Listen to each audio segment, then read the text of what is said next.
नमस्कार साथियों, आज 12वीं कक्षा हिंदी विषय के अंतर्गत आरोह भाग 2 काव्य खंड का तीसरा पाठ कविता के बहाने, जो कुंवर नारायण जी की कविता है,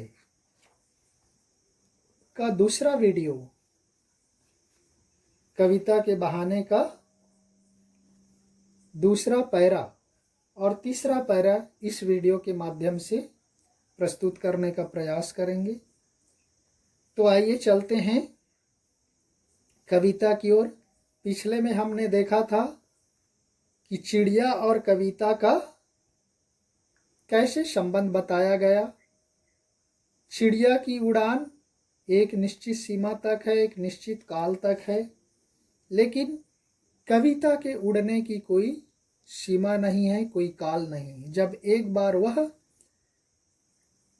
लिख दिया जाता है और लिखने के बाद वह मानो उड़ान शुरू कर देता है, तो वह हमेशा उड़ते ही रहता है, उसकी उड़ान कभी समाप्त नहीं होती। तो दूसरे में चलते हैं।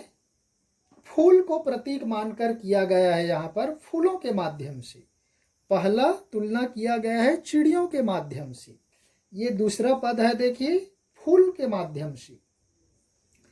कविता एक खिलना है फूलों के बहाने।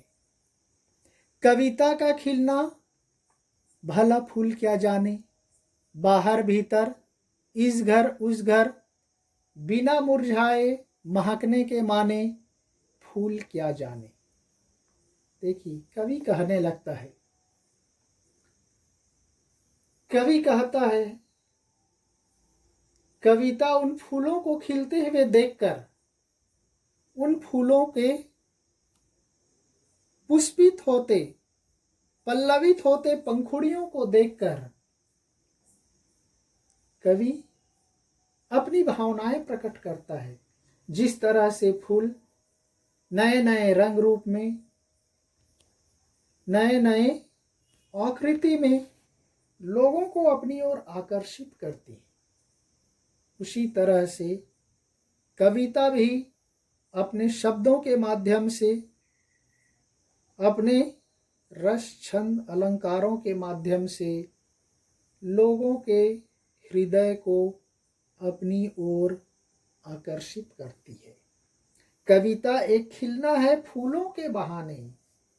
कवि कह रहा है, कविता उसी तरह से खिलती है जैसे मानो कोई उद्यान में फूल खिलता हो। फूल सुंदर कलियों के रूप में धीरे धीरे विकसित होती हैं, पुष्पित होती हैं, पल्लवित होती हैं।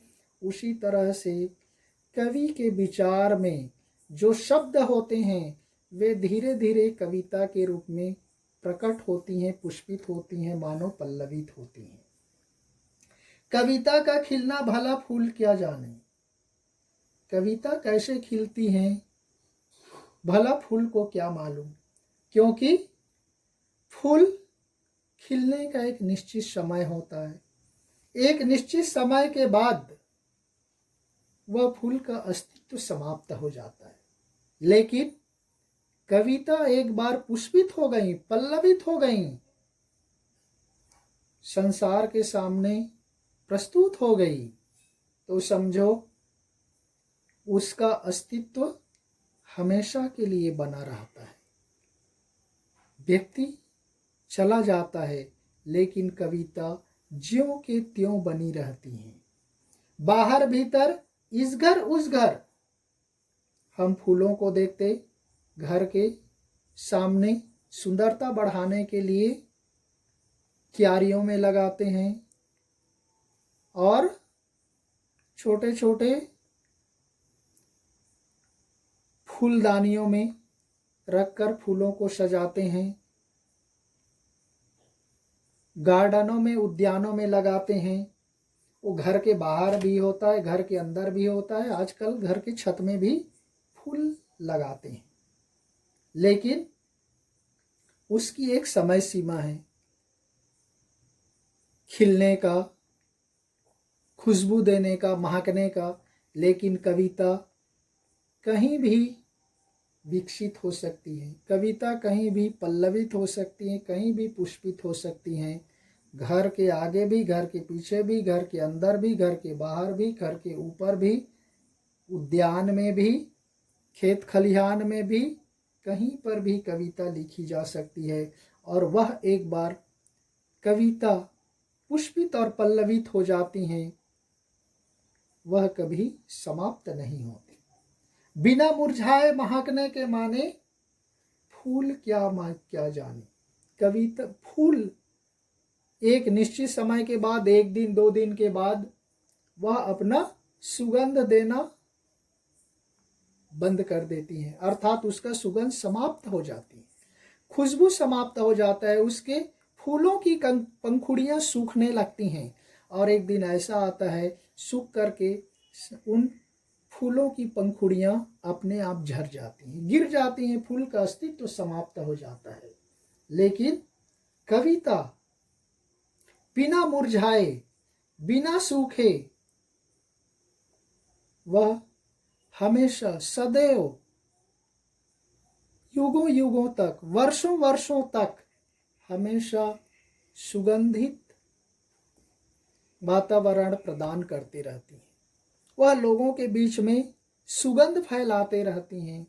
लोगों के दिलों में हमेशा वह कविता रूपी फूल खिला रहता है, कभी वह मुरझाता नहीं, कभी उसकी खुशबू समाप्त नहीं होती। तो इसलिए कवि कहते हैं कि फूल क्या जाने, फूल को क्या पता, क्योंकि फूल मुरझा जाती हैं, फूल सूख जाती हैं, फूल समाप्त हो जाती हैं, मिट जाती हैं। लेकिन कविता कभी मुरझाती नहीं, कभी मिटती नहीं, कभी समाप्त नहीं होती। वह जितना अधिक उसका समय बढ़ता जाएगा, उसकी खुशबू, उसकी महक उतनी ही अधिक बढ़ती चली जाती है, उतना ही अधिक उसका महत्व बढ़ते जाता है। तो इस तरह से फूल को मालूम नहीं होता कि वास्तव में कविता कितना खिल सकती है।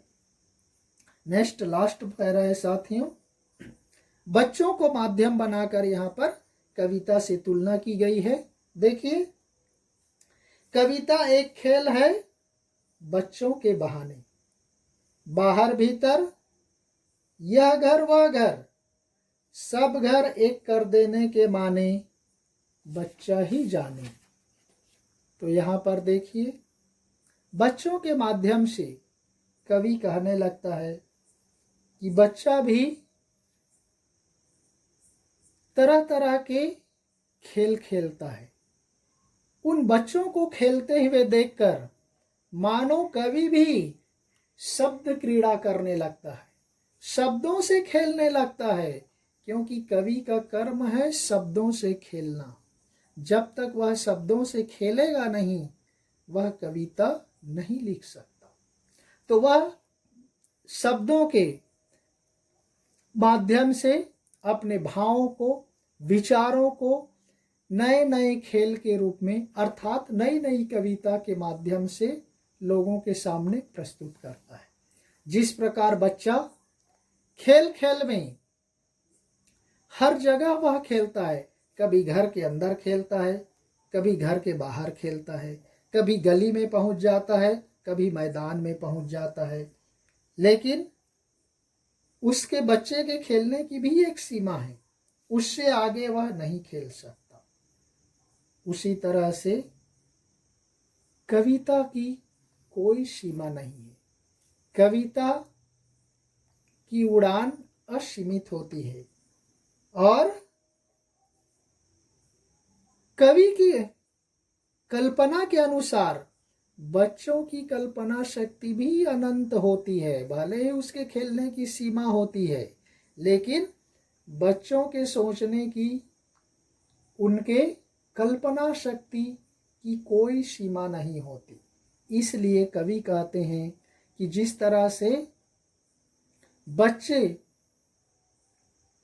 आसमान में उड़ना चाहते, अंतरिक्ष तक पहुंचना चाहते, समुद्र की गहराइयों तक जाना चाहते, उसी तरह से कवि की कल्पना शक्ति भी कवि की इच्छा शक्ति भी उन शब्दों के माध्यम से अंतरिक्ष की ऊंचाइयों को छू लेना चाहती हैं, समुद्र की गहराइयों को पा लेना चाहती हैं।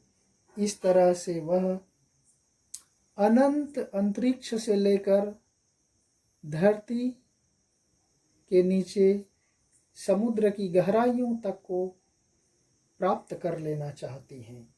तो साथियों, वह उन्हीं बच्चों के अनुसार कवि का भी कर्म होता है शब्दों के साथ खेलना। अपने बाहरी वातावरण में वह कवि अपने आप को इतना तल्लीन कर लेता है, प्रकृति में अपने आप को इतना डुबो लेता है, इतना अपने आप को सराबोर कर लेता है, मानो वह अपना सब कुछ उन शब्दों के माध्यम से व्यक्त कर देता है। इसी तरह से बच्चे बिना भेदभाव के, निश्चल भाव से, निष्कपट होकर के वह खेल खेल में अपना समय व्यतीत कर देता है। उसी तरह से कवि भी निश्चल होकर शब्दों से खेलते हुए अपनी भावनाएं कविता के माध्यम से प्रस्तुत कर देता है, अपनी भावनाओं को कविता के द्वारा अभिव्यक्ति प्रदान कर देता है। तो इस तरह से साथियों, यहाँ पर फूलों के माध्यम से, बच्चों के माध्यम से कवि ने कविता की तुलना किया है और उनकी समानता को बताने का प्रयास किया है। लेकिन फूल वगैरह की सीमा होती है, कविता की कोई सीमा नहीं होती। बच्चों के खेलने का लिमिटेशन है, सीमा है, लेकिन कविता की कोई सीमा नहीं है। लेकिन बच्चों की इच्छाओं की, उनकी कल्पना शक्ति जैसे अनंत होती हैं, वैसे ही कविता की भी इच्छा शक्ति अनंत होती है। तो यहाँ पर साथियों देखिए, यहाँ पर विशेष रूप से अनुप्रास अलंकार, बाहर भीतर, मुरझाए महकने के माने, इस तरह से जो शब्द हैं, लाइन है, वहाँ पर अनुप्रास अलंकार का प्रयोग हुआ है। सब घर एक कर देने के माने, यहाँ पर भी आपको बच्चों के बहाने, यहाँ पर भी अनुप्रास अलंकार है। और शुरू में ही बता दिया, यहाँ पर मानवीकरण अलंकार है प्रस्तुत कविता में, क्योंकि यहाँ पर कविता को उड़ने के जैसा बताया गया है, जबकि कविता उड़ती नहीं है, वह लोगों के दिल में रहती हैं। इसलिए यहाँ पर मानवीकरण अलंकार का प्रयोग हुआ है। और इसके साथ ही मुक्त छंद है। आधुनिक काल के कवि हैं कुंवर नारायण जी, इसलिए इनकी कविता में कोई दोहा चौपाई जैसा कोई छंद नहीं है, मुक्त छंद है। अंत में बीच बीच में तुक मिला हुआ है, जैसे बहाने, जाने, देने के माने, बच्चे ही जाने, ऐसा अंत में तुक मिलाने का प्रयास हुआ है। और शांत रस का प्रयोग हुआ है। तो इस तरह से यहाँ पर काव्य सौंदर्य आपको स्पष्ट हो जाता है।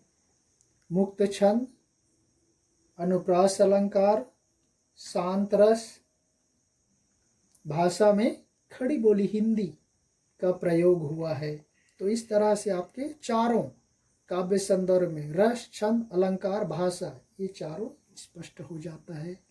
तो इसी के साथ ही हमारा यह दूसरे वीडियो के साथ ही कुंवर नारायण जी की यह पहली कविता, कविता के बहाने, हम यहीं समाप्त करते हैं। दूसरे बात सीधी थी पर को हम किसी और वीडियो के साथ प्रस्तुत करेंगे। तब तक के लिए धन्यवाद। जय हिंद।